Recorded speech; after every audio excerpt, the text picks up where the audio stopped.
요한복음 7장 37절에서 53절까지 말씀입니다.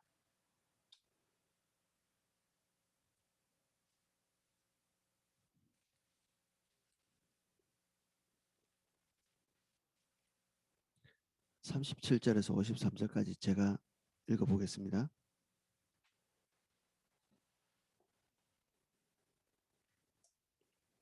명절 끝날 곧 큰 날에 예수께서 서서 외쳐 이르시되 누구든지 목마르거든 내게로 와서 마시라.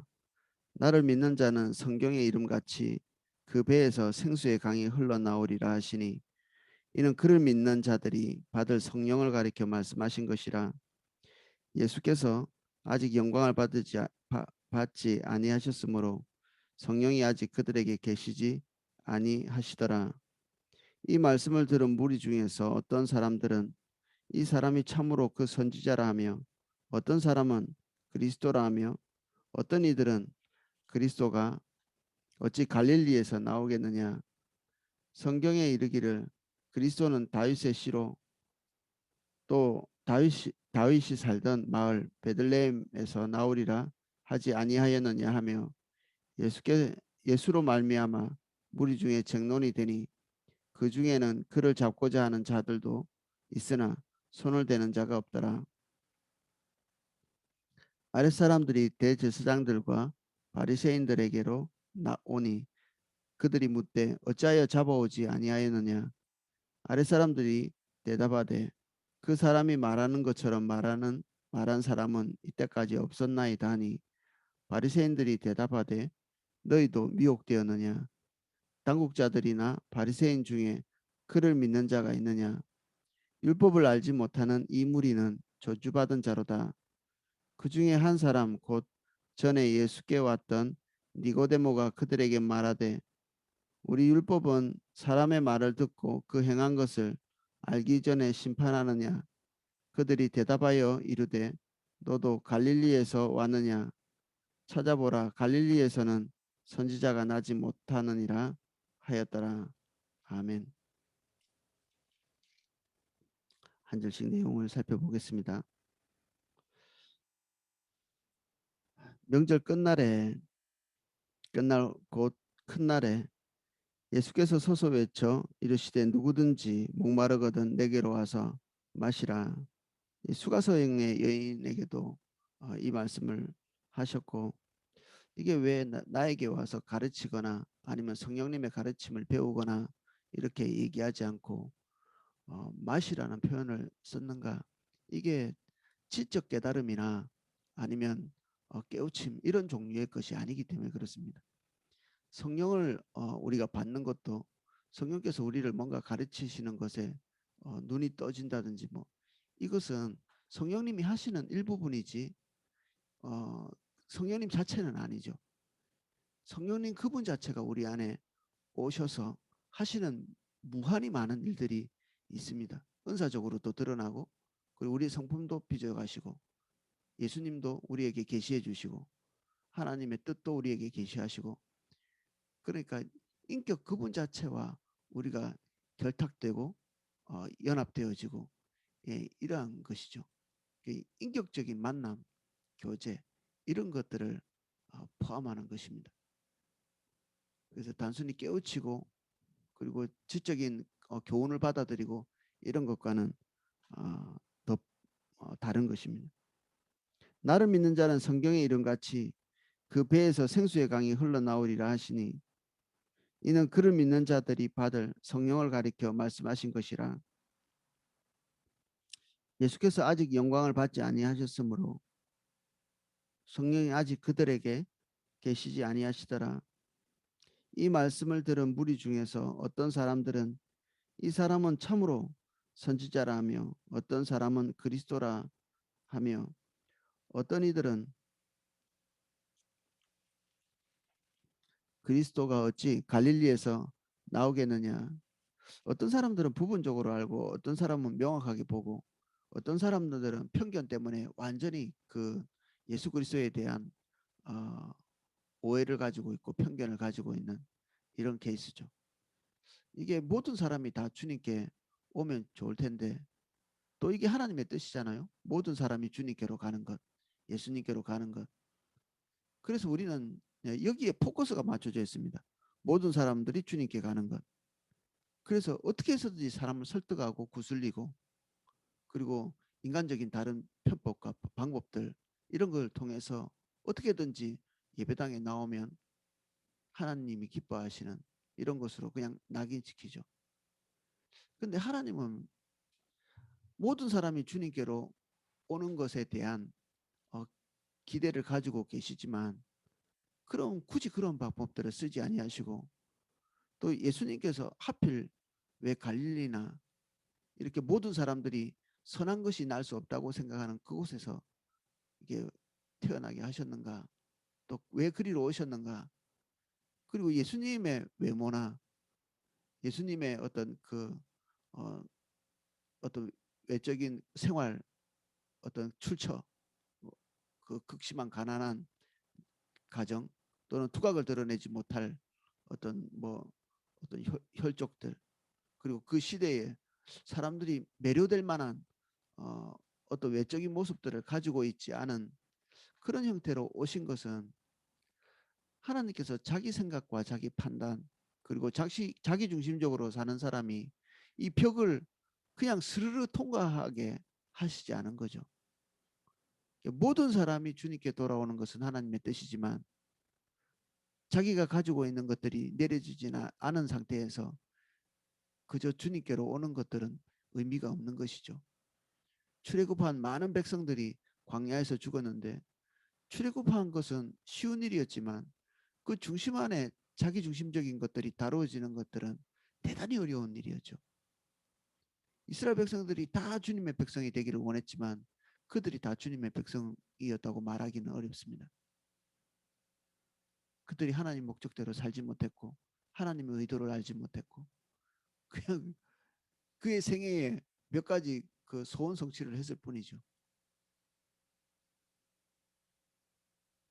그래서 하나님께 일생을 그냥 버림받는 무려 40년 동안 그들이 자연사하기를 기다렸던 이 가나안 땅 안에는 들어가지 못하도록 하나님의 분명한 목적이 온전히 성취되어야 되는데 그 목적에 성취되지 못할 자들이 가나안에 발을 들이면 하나님께서 계획하신 큰 구원, 우리보다 더 넓은 영역에서의 교회 이것들을 세워가는 것들이 불가능해지겠죠.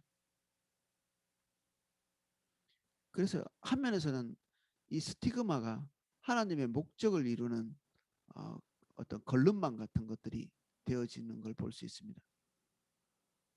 예수님께서 가지고 계신 핸디캡들, 갈릴리에서 태어나고 그리고 그의 외모나 그의 출신이 그다지 주목받지 못할 그런 출신이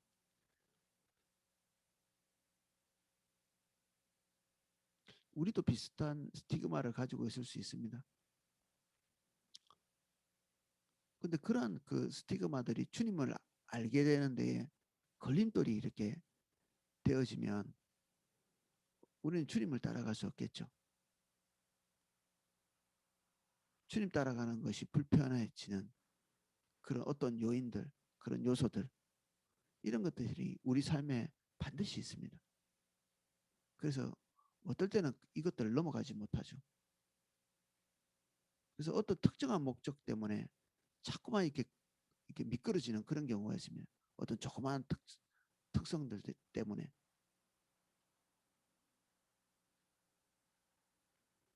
그래서 우리 옆에 있는 지체를 우리가 굉장히 귀히 여기지 못할 때가 있습니다. 그들이 가지고 있는 스티그마 그리고 내가 볼 때 바람직하게 보이지 않는 그런 요소들 이게 넘어서지지를 않아요. 그리고 넘어서려고 하지도 않고 바리새인들이 갈릴리에서 무슨 선한 것이 나겠느냐 이렇게 얘기할 망정 그것을 한번 이렇게 다시 되짚어보고 직접 대면해보고 이런 정직한 대면을 하지 않는 거죠. 저도 이제 편견을 가지고 있는 사람이잖아요. 저도 편견을 가지고 있겠죠. 사람들에 대해서. 근데 어떤 사람에 대해서 편견을 가지고 있다가 하나님께서 가끔 편견을 벗기실 때가 있습니다. 그렇게 편견이 벗겨진 어떤 상태에는 주님과 개인적인 깊이 있는 만남을 한다든지 중보기도를 한다든지 예배 가운데 그렇게 된다든지 뭐 이럴 때가 주로 많거든요. 그러면 그분이 새롭게 보여요. 이때까지 알고 있는 그분에 대한 저의 정보들이 이게 굉장히 무가치하다는 사실을 보게 돼요. 그때서야. 그래서 이 무가치한 정보는 어디서 왔는가? 내 중심에서 나만의 안경을 끼고 그 사람을 본 거죠. 이게 그 사람을 하나님 중심적으로 섬기는데 대단히 방해가 됩니다. 어제도 좀 비슷하게 말했지만 이게 다 근거 없는 것이냐? 예, 근거 있습니다. 다. 우리가 가지고 있는 편견들이 강력한 근거가 있습니다. 내 말이 틀렸나요? 이렇게 주장하면 상대방이 무시할 수 없을 정도의 그런 근거를 가지고 있습니다. 근데 정보가 하나님이 보시는 전부는 아니죠. 우리가 가지고 있는 정보는 대단히 좁고 또 그것을 해석하는 방법이 대단히 올바르지 않을 경우가 있습니다. 하나님께서 우리의 안목을 당신의 뜻 안에서 넓혀주시지 않으면 우리가 가지고 있는 작은 상대방에 대한 정보를 가지고 상대방을 평가하는 것은 불가능합니다. 그래서 상대방에 대한 우리의 생각을 내리는 것은 대단히 어렵지만 반드시 넘어가야 될 요소죠. 이게 넘어가지지 않으면 사랑하는 것이 불가능해집니다. 교회가 사랑을 잃으면 아무것도 아니잖아요. 사도 바울이 얘기한 것처럼 사랑하지 않으면 우리 안에 사랑이 없으면 아무것도 아니라고 얘기했는데 여러분이 아무것도 아닌 사람 되는 것입니다. 사랑하지 않으면. 뭔가를 좀 알고 있다 할지라도 아무것도 아니죠. 사랑장에서 나열하고 있는 그 귀한 요소들이 아무것도 아닌 아무 가치도 아닌 그냥 한번 다시 볼 가치도 없을 만큼 그냥 버려지는 그러한 것이 될 수 있는 거죠. 그래서 우리의 생각이 편안합니다. 우리가 가지고 있는 편견은 우리를 편안하게 해줍니다. 이때까지 살던 삶, 시각, 그런 관점을 안 내려놔도 되거든요. 이거를 내려놓는 거는 뼈가 아프지요. 이게 쉬운 일이 아닙니다. 자존심을 상하게 만듭니다. 그럼 내가 이때까지 잘못 살았단 말이야? 뭐 이런 개인적인 자책 많이 하시는 분이 있거든요. 근데 가만히 보면 그 작은 자책을 통해서 자기 중심이 변해야 되는 것들을 이렇게 막는 경우가 있습니다. 여러 가지 작은 자책들을 통해서 진짜 주님이 책망하시는 부분을 보지 못하는 거죠. 아이고 그 모임에 가가지고 아이고 나는 이게 연약해요. 이게 내가 이런 죄 가운데 있어요. 이렇게 얘기하지만 실제로 그분의 중심이 진짜 돌이켜야 될 부분들은 그대로 서술이 10%인데 개별적인 사안들만 회개하는 것 같이 이렇게 고백하고 말하는 경우가 있거든요. 자기 자신만 모르죠. 다른 사람들이 다 속고 있다고 생각하는데 실제로는 그분이 굳건히 자기 생각을 지키고 있어요. 그러면 사랑도 안 되고 본인의 중심도 변하지 않고 삶도 변하지 않습니다. 이 곤란한 문제죠, 이게. 신앙생활을 오래 할수록 이런 허구들이 되게 많습니다. 벗어나야 되죠. 하나님 앞에 조금 더 진지할 필요가 있습니다. 자책 말고 자책은 우리가 우리를 정죄하는 거잖아요. 주님께서 우리에게 계속해서 비추고 말씀하시는 것 이것에 귀를 닫으면 안 됩니다.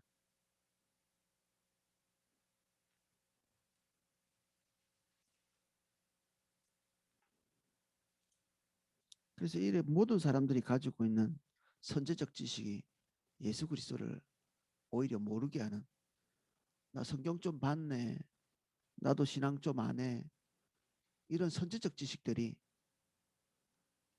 예수님을 도리어 모르게 하는 그런 결과를 낳죠. 42절, 성경에 이르기를 그리스도는 다윗의 씨로 또 다윗이 살던 마을 베들레헴에서 나오리라 하지 아니하였느냐 하며, 이런 말하면 모든 사람들이 입을 딱 다물겠죠. 우리가 명확하게 알고 있다고 하는 그 지식도 그 이면에 어떤 사건이 있었는지, 그것이 어떻게 재조명되어야 되는지 모를 수 있습니다. 이 말은 틀림없는 말이죠. 성경에 이렇게 기록되어 있잖아요.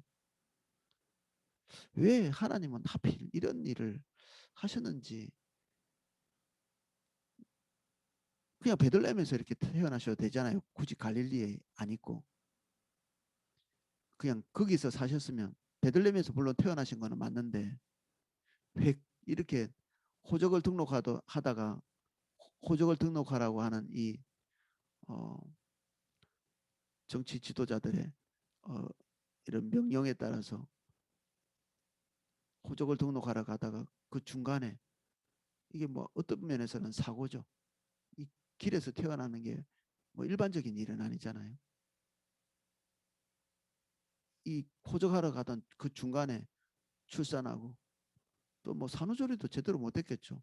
뭐 기약 내에 가서 빨리 이렇게 호적을 등록해야 되니까. 그리고 다시 갈릴리로 왔을 텐데,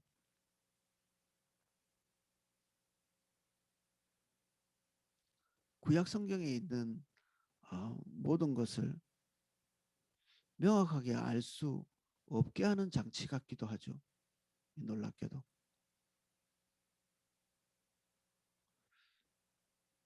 어제도 그런 부분들을 얘기했지만, 아, 다 성경을 잘 알고 있는 사람들이 예수님을 비방하고, 성경을 잘 알고 있는 사람들이 사도들을 비방하고, 믿는 자들을 비방하고, 그런 일이 있었는데, 그들에 대해서 대항하고 하나님의 말씀을 증거하는 사람도 성경을 가지고 얘기하거든요. 그래서 믿지 않는 사람들이 알고 있었던 성경적 지식들을 이 믿는 사도들과, 그리고 예수님도 거기 당연히 포함되어 있고요. 그 사람들이, 그리고 스테반 집사 같은 사람들이 성경에 대해서 재확인시켜 줄 때, 그들이 가지고 있던 그 성경적 지식들이 붕괴되는 일이죠. 분명히 하나하나 개별적인 사항들을 다 알고 있는데 도대체 이 개별적인 사항들이 무엇을 말하는지 그제서야 눈이 열리게 되는. 근데 눈이 열리는 게 또 다도 아니에요. 눈이 열어질 때 스스로의 힘으로 마음을 닫아버리고, 눈을 여는데 도움이 되는 이 스테반 같은 사람을 돌로 치기도 하고, 사도 바울을 핍박하기도 하고, 이걸 깨닫게 하는 자의 앞에 무릎 꿇지 않는. 그러니까 이게 중심의 문제입니다. 이 지적인 문제가 아니라 중심이, 우리가 가지고 있는 지식이 무엇을 의미하는지를 모르게 만드는 거죠.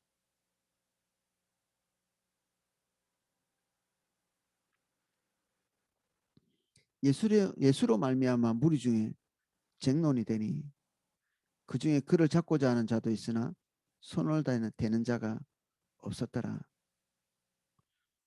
45절, 아랫 사람들이 대제사장이 보낸 사람들 얘기하는 것입니다. 대제사장들과 바리새인들이 들에게 오니 그들이 묻되 어찌하여 잡아오지 아니하였느냐. 대제사장은 주로 사두개인들이죠. 사두개인들과 이 바리새인은 그렇게 어, 유익한 관계는 아닙니다. 서로가 친한 관계도 아니고요. 서로 대립하고 그 알력이 있는 그런 관계들이죠. 근데 예수 그리스도를 타도하는 일에는 아주 이렇게 같은 그룹처럼 이렇게 써 있죠. 이 기묘한 일이죠. 바리새인들은 내적인 권력을 가지고 있었죠. 그들이 가지고 있는 성경적인 지식을 가지고 백성들을 좌지우지하는, 사두개인들은 그들의 혈족 때문에, 어떤 그 족보 때문에 이 자리에 앉아 있는 자들입니다. 그들이 묻되 어찌하여 잡아오지 아니하였느냐. 아랫사람들이 대답하되 그 사람이 말하는 것처럼 말한 사람은 이제까지 없었나이다 하니, 예수님을 실제적으로 대면한다, 그분 입에서 나오는 말을 듣는다, 이렇게 할 때 사실 우리 중심이 하나님을 보는 것입니다. 인격체이신 주님과 대면할 때, 그리고 직면할 때 우리가 가지고 있는 기초 지식이 완전히 뒤흔들리고 아니라고 말할 수 없게 되고, 그리고 시인할 수밖에 없게 되고, 그렇죠. 그래서 전도 같은 걸 할 때 과도한 설득, 이것에 의지하지 않는 것이 좋죠. 하나님께서 만지고 계신가? 지금 내가 내 입으로 전도는 하고 있지만, 내가 설득은 하고 있지만, 지금 이 시간이 하나님과 그 사람의 파가의 시간이 되고 있는가? 그러니까 전도하는 자와 전도를 받는 자, 설득하는 자와 설득을 받는 자가 이게 수평적으로 지금 만나고 있는 이런 순간이 아니고, 전도의 순간도 믿지 않는 자와 하나님이 만나는 그 시간이 전도의 순간이거든요. 하늘과 땅을 움직이는 중보기도 이 책에는 파가라는 단어로 설명하고 있는데, 하나님을 만난다, 만남의 시간. 우리가 전도하거나 우리가 누군가를 고면하는 그 시간이 그분과 하나님과 대면하는 시간이 되어야 되지, 내가 그 사람 위해서 뭔가를 설득하는 그런 시간이 되면 안 되죠. 그건 될 수도 없고, 그 원리상 그런 일은 바람직하지도 않습니다. 이런 의미에서 보면 전도자가 별 것도 아니고, 오이코스 리더가 별 것도 아니고, 목사가 별 것도 아닌 거예요. 주님이 직접 그분을 만나실 수 있는 어떤 서브의 어떤 도구가 되는 거죠. 그래서 우리 자리를 계속 재확인할 필요가 있습니다. 저도 제 자리를 계속 재확인하고, 내가 이 사람들 한 사람 한 사람에 대해서 뭐 어떤 존재인가, 어떨 때는 지나치게 중요하게 생각할 수도 있습니다. 어떨 때는 주도하는 사람처럼 이렇게 되고 싶어 하기도 하고, 자리 때문에 그렇죠. 근데 그다지 중요하지 않거든요. 우리는 하나님께서 우리에게 기대하시는 만큼만 가고, 하나님께서 기대하시는 것만 얘기하고, 그 선에서 이 바운더리를 지킬 필요가 있습니다. 그래서 너무 많이 힘을 주는 것, 이게 우리 마음속에 선함에서 나왔을 수도 있죠. 어떻게든 그 사람이 주님 알았으면 좋겠고, 어떻게 하면 그들이 좀 좋은 길로, 선한 길로 갈 건가, 여기서 출발한 열심히 기도하지만 사실은 도움이 되지 않습니다. 그래서 항상 매일매일 우리의 열심을 내리고 하나님께서 주도권자이심을 재확인하고 걸어갈 필요가 있죠. 쉽지는 않습니다. 이게 우리가 다 착하기 때문에 그렇습니다. 몇 번 표처럼 얘기하는데, 착한 사람 주님 따라가기 힘듭니다. 너무 착해가지고 상대방이 어떻게든 잘 되기를 원하고, 예수님 믿기를 원하고, 근데 이것이 우리에게 속한 일이 아니기 때문에 우리는 다시 매일매일 한 발 뒤로 물러서고 주님이 원하시는 것만 하기 위해서 자기를 정리할 필요가 있죠.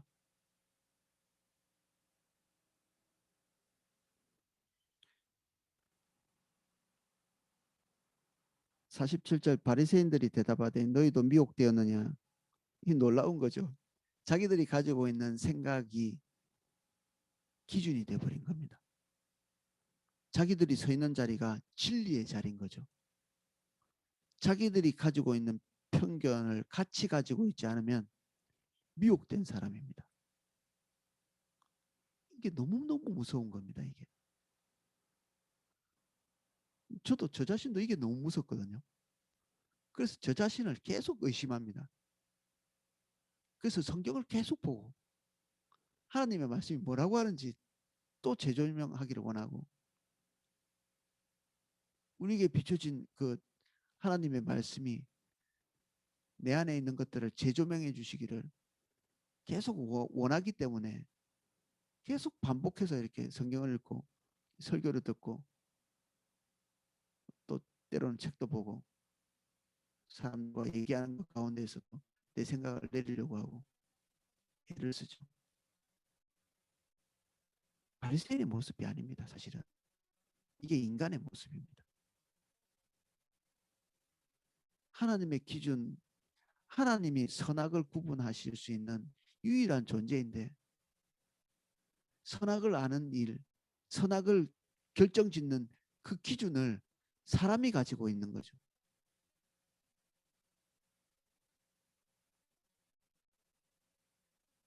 해서는 안 될 일을 하는 거죠. 선악과를 따먹으면서 너희가 선악의 기준이 될 줄을 아시는 것이다. 하나님만이 가질 수 있는 이 기준을 인간도 가지기를 원하는,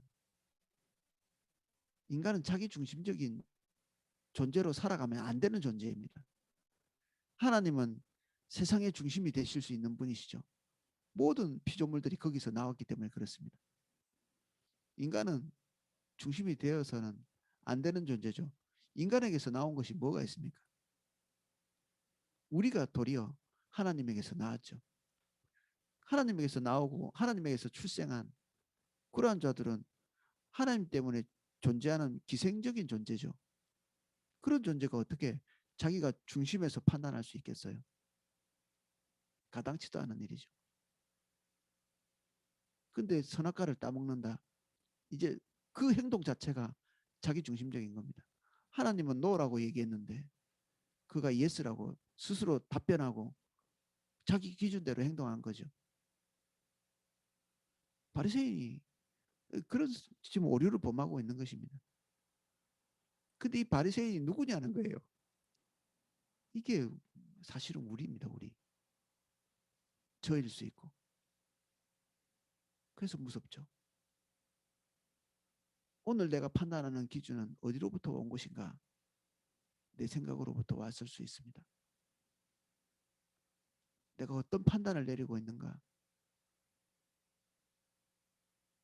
의심해야 되죠. 내가 굳건히 지키고 있는 생각, 행동 방식, 어떤 사람에 대한 평가,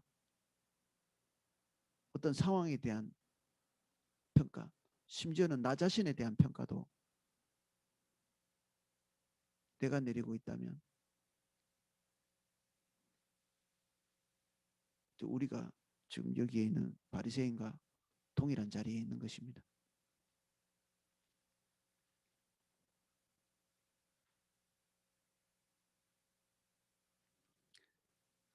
(48절) 당국자들이나 바리새인 중에 그를 믿는 자가 있느냐? 그의 기준이 너무나 확고하기 때문에 그들과 같은 생각을 갖고 있지 않으면 안 된다고 믿고 그들의 기준대로 같이 가지 않는 사람들 색출하는 거죠. 우리는 누군가와 분쟁이 있잖아요. 하지 말아야 될 일이 있는데 자기 편 만드는 것입니다. 부부가 분쟁하잖아요. 그럼 자식을 자기 편으로 만들려고 했습니다. 우리 자매님들이 잘 아는 일이죠. 남편 후욕하고 은근히. 그리고 교회에서 분쟁이 생기면 자기 하소연 많이 하거든요. 자기가 얼마나 옳은지 그런 거 말하는 거죠. 이게 사실은 이게 되게 나쁜 일입니다. 지금 이 바리새인들이 하고 있는 것처럼 자기 기준이 옳기 때문에 자기 생각을 다 동의해야 된다고 이렇게 얘기하는 거거든요.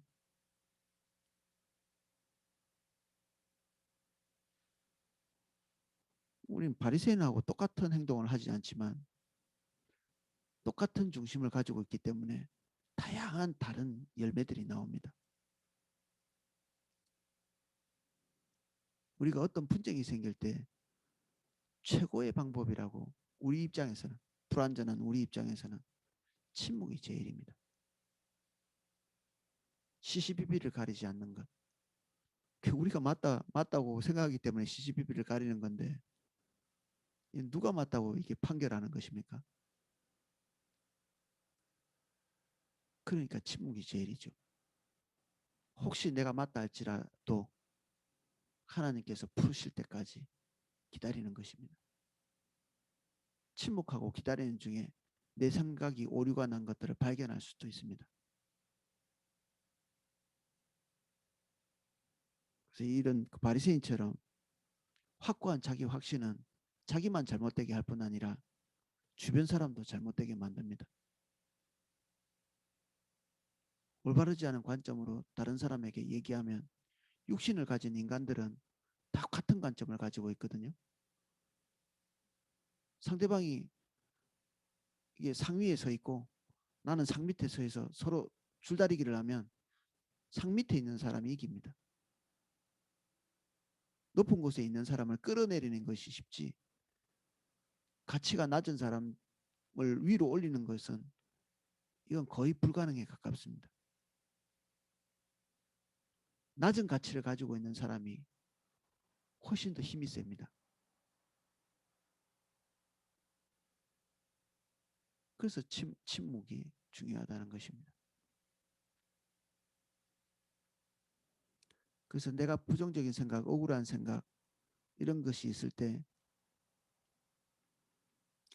이 생각이 다른 사람에게 전달되지 않도록 주의를 기울이는 것이 나에게도 다른 지체들에게도 그리고 교회에도 유익한 것입니다.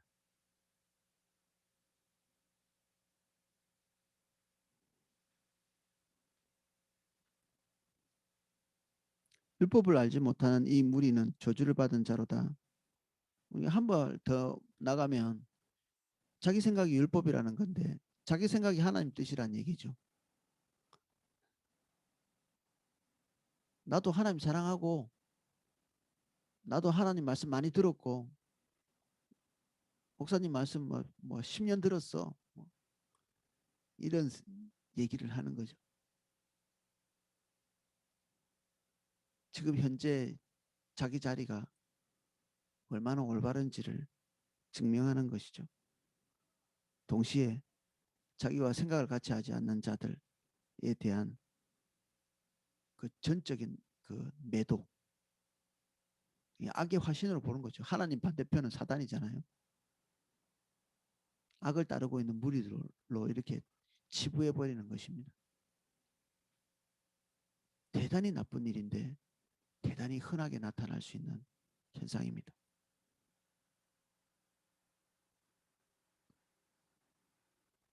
그 중에 한 사람 곧 전에 예수께 왔던 니고데모가 그들에게 말하되 우리 율법은 사람의 말을 듣고 그 행한 것을 알기 전에 심판하느냐.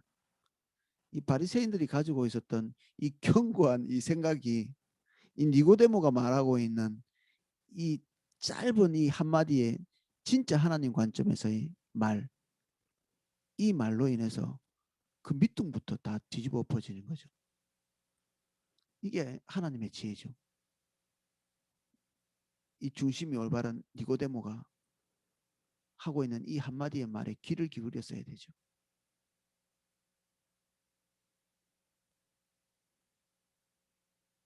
니고데모는 예수님 찾아온 사람이잖아요. 자기가 가지고 있는 것을 견고한 것으로 여기지 아니하고 하나님 말씀 앞에 자기를 세우고 이해가 되지 않는 것은 주님께 재차 가서 묻는, 그 얼버무리지 않는, 자기 확신에 도취되어 있지 않는 이 니고데모가 진짜 뭔가를 알고 있는 사람이죠.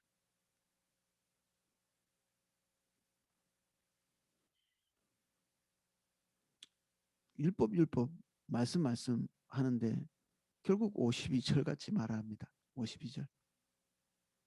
그들이 대답하여 이르되 너도 갈릴리에서 왔느냐? 찾아보라.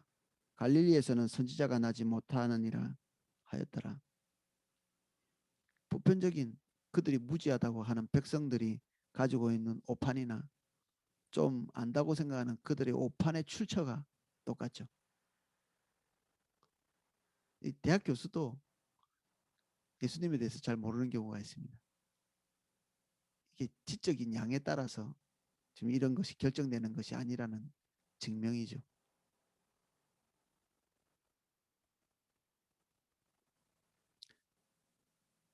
다 각각 집으로 돌아가고 다 자기 집으로 가야 됩니다. 이런 사람들이 모일 때마다 분쟁이 있죠. 이게 교회가 아닙니다. 교회는 아버지의 뜻이 온전히 서고, 사실 이런 약한 자들이 모일 때 성령께서 운행하시면서 우리 각기 개별적인 기준들을 내릴 수 있는 기회를 주시는 거죠. 예배할 때. 제가 볼 때는 불가능할 것 같아요. 이런 것들을 고쳐지는 것이. 이게 자기가 잘못된 것을 잘 몰라요. 저도 거의 잘 보이지 않는데 주님 대면하는 자리에 갈 때 딱 보입니다. 그러면 이때까지 잘못된 것이 있음에도 불구하고 이때까지 밝혀지지 않았다는 얘기잖아요. 나 자신이 분명히 뭔가 잘못된 것이 있었는데 예배의 자리에 갈 때까지 안 보였다는 것은 내가 스스로 찾아낼 확률이 없는 거죠. 이게.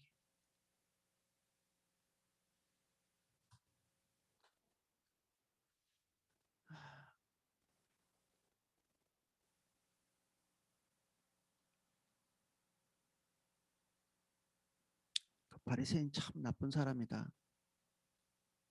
이렇게 보면 안 되고 두려움을 가져야 됩니다. 기도하겠습니다. 주님,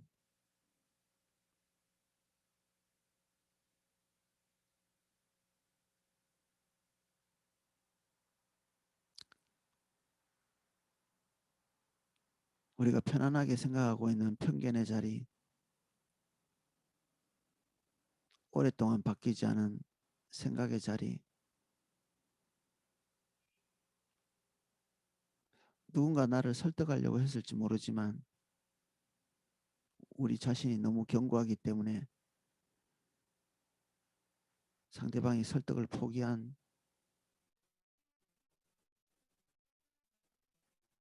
나만 모르고 있는 나의 편견, 주님 이 시간 주님 대면하는 시간에 내릴 수 있도록 도와주십시오. 내가 부정적으로 보고 있는 모든 사람들, 그들에 대한 정보, 올바르지 않은 가치, 우리 중심적으로 보고 있다면 어떤 올바른 정보도 헛된 것입니다. 은혜가 필요합니다. 누가 이 산을 넘을 수 있습니까? 성령님, 저희를 도와주십시오. 우리는 엄청나게 많은 편견들에 지배당하고 있을 수 있지만 주님의 은혜가 우리를 깨닫게 하시기까지 알지 못합니다. 은혜를 주십시오. 남이 바뀌는 은혜가 아니라 내 생각이 바뀌는 은혜를 주십시오.